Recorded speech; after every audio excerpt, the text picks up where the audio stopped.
বাংলাদেশে এই মুহূর্তে ভোটের আবহ এবং সেই ভোটের আবহের মধ্যে একেবারে দেখা গেল ইউ টার্ন পলিসি অর্থাৎ ক্রিকেট যে টি-20 বিশ্বকাপ নিয়ে দিনের পর দিন যে জল্পনা কল্পনা চলেছে সেই জল্পনা কল্পনার মধ্যে এবার ইউ টার্ন মারলেন বাংলাদেশের অন্তর্বর্তীকালীন সরকারের ক্রীড়া উপদেষ্টা আসিফ নজরুল।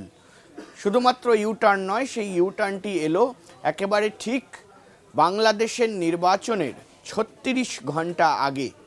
হঠাৎ করে নির্বাচনের আগে এই ইউটার্ন কেন, সেটা নিয়েই কিন্তু এই মুহূর্তে প্রশ্ন উঠতে শুরু করেছে। মূলত যা শোনা গিয়েছে যে কোথাও গিয়ে বাংলাদেশ তারা পাকিস্তান ক্রিকেট বোর্ড বা পাকিস্তানের থেকে কিন্তু ইনফ্লুয়েন্স হয়ে আইসিসির বিরুদ্ধে সরব হয়েছিল। এবং শুধু তাই নয়, তারা বিসিসিআই অর্থাৎ board of control for cricket in India, ভারতীয় ক্রিকেট, ভারত সরকারকে দায়ী করেছে আইসিসির সিদ্ধান্তের জন্য। এবং তারা বলেছে যে এই মুহূর্তে দাঁড়িয়ে আইসিসিতে ভারতের দালালরা রয়েছে, সে কারণেই বাংলাদেশকে আইসিসি টি-20 বিশ্বকাপ থেকে বাদ দেওয়া হয়েছে।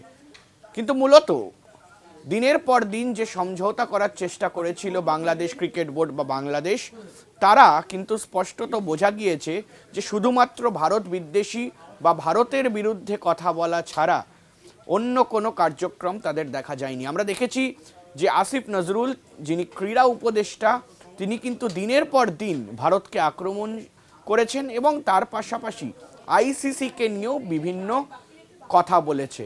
আইসিসি যারা এই মুহূর্তে সর্বোচ্চ নিয়ামক সংস্থা শুধুমাত্র ক্রিকেটের, তাদের বিরুদ্ধে কথা বলার পর কিন্তু আমরা দেখেছি এবং তার পাশাপাশি তারা বলেছিল যে ভারতে তারা বিশ্বকাপ খেলবে না নিরাপত্তার কারণে, কিন্তু কোথাও গিয়ে আইসিসির তরফ থেকে বিভিন্ন বিষয় খতিয়ে দেখা হয় এবং তারপর জানা যায় যে ভারত প্রচণ্ড পরিমাণে এই মুহূর্তে দাঁড়িয়ে সেফ এবং সিকিওর জায়গা, যেখানে কিন্তু ক্রিকেটাররা এসে খেলতে পারবেন, তাদের দর্শকরা আসতে পারবেন, তাদের মিডিয়ারা কভারেজের জন্য আসতে পারবেন, কিন্তু সেটা কোথাও গিয়ে বাংলাদেশের অন্তর্বর্তীকালীন সরকার মেনে নেয়নি।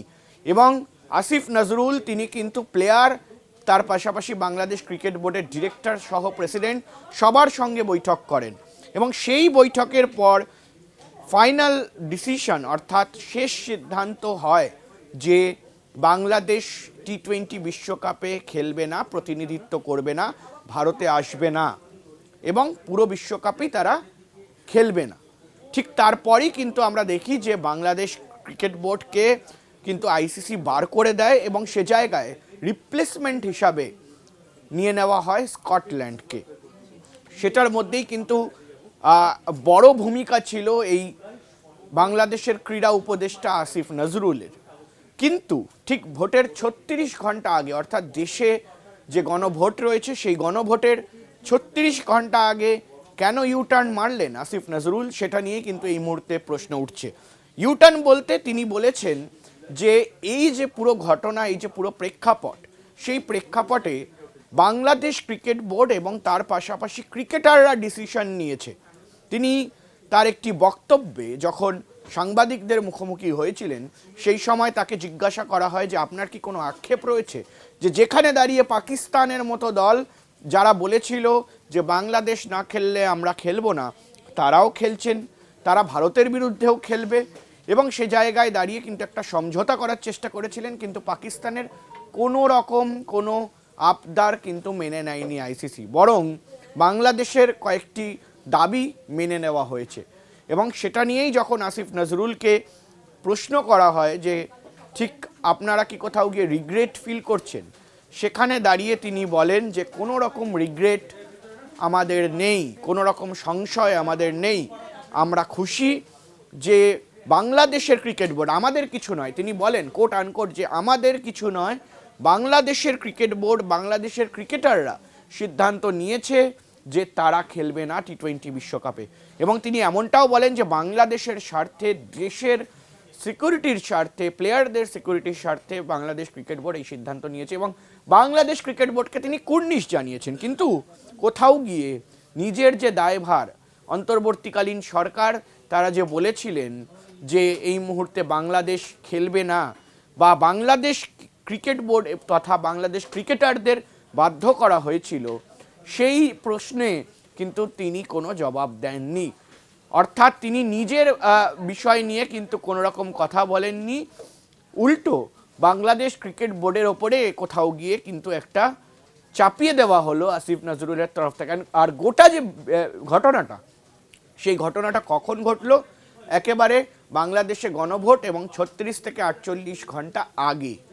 ফলে সে জায়গায় দাঁড়িয়ে নিজেদের ভাবমূর্তি স্পষ্ট করতেই কি এই বক্তব্য? কারণ জানা গিয়েছে ইতিমধ্যেই যে বাংলাদেশের একাধিক ক্রীড়া প্রেমীরা রয়েছেন, একাধিক ক্রিকেট প্রেমীরা রয়েছেন যারা কিন্তু এই সিদ্ধান্তে অখুশি। এবং শুধু তাই নয়, বাংলাদেশের মিডিয়া থেকে শুরু করে বিভিন্ন বিভাগ তারাও কিন্তু এই বাংলাদেশের টি-20 বিশ্বকাপে না খেলা নিয়ে একেবারে বলা যায় যে অখুশি প্রকাশ করেছেন। এবং সেটা নিয়েই এই মুহূর্তে প্রশ্ন উঠতে শুরু করেছে যে যেখানে বাংলাদেশকে একেবারে গাছে তুলে দেওয়া হলো এবং সেই গাছে তুলে দিয়ে মইটা কেড়ে নিল পাকিস্তান।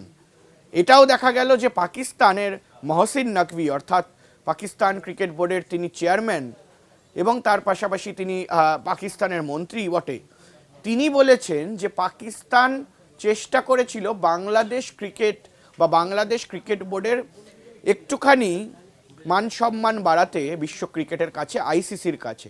এবং সেই প্রসঙ্গ নিয়ে কিন্তু ইতিমধ্যেই তিনি বলেছেন এবং সেটা নিয়েই কিন্তু এই মুহূর্তে প্রশ্ন উঠতে শুরু করেছে যে ঠিক কী কারণে হঠাৎ করে ইউ টার্ন মারতে হলো, হঠাৎ করে দায় ঝেড়ে ফেলতে হলো বাংলাদেশের অন্তর্বর্তীকালীন সরকারের ক্রীড়া উপদেষ্টাকে।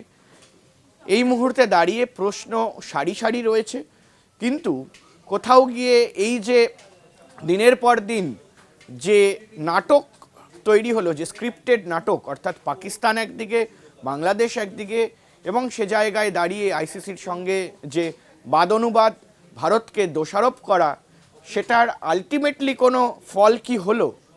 স্পষ্টত বোঝাই যাচ্ছে যে বাংলাদেশ তারা যারা এই মুহূর্তে মোহাম্মদ ইউনিসের যে অন্তর্বর্তীকালীন সরকার ছিল, সেই সরকারের কোথাও গিয়ে বলা হয় যে তারা নাকি ডোনাল্ড ট্রাম্পের প্রতিনিধিত্ব করেন, কেউ বলেন তারা নাকি পাকিস্তানের প্রতিনিধিত্ব করেন।